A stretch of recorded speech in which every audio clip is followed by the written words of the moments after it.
normal lang na kaya tao raman ta. Pero mo naging nga dili bot pasabot nga tao ra ta magpakasalat na lang ta.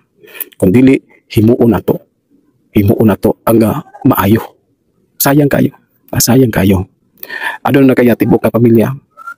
Unya padayon gyapon ka nga imong gitanugan ang inyong kagahapon sa imong ex, sa imong kasing-kasing sa imong nauna.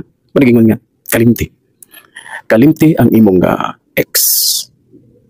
Gumikan kaya minyo na ka. Og kinahanglan nga kung magsigi pa mo kita sa imong ex, kinahanglan nga mulay luka. Mulay luka, likay siya. Kay minyo na ka. Giusa na mo sa imong asawa. Og dili na ka magigkontak ngadto na sa imong ex. Kay kung ipadayon nimo ang pagigkontak ngadto na sa imong ex, dako ang posibilidad nga mabungkag ang imong pamilya. Ngano man, normal na. Gumikan kaya matud ba nimo? Mabati na ko nga mas gugman ka sa imong ex. Unya karon kung imong ipadayon, mag-unsa na lang ang imong pamilya. Mag-unsa na lang. So kinahanglan maning kamot ka.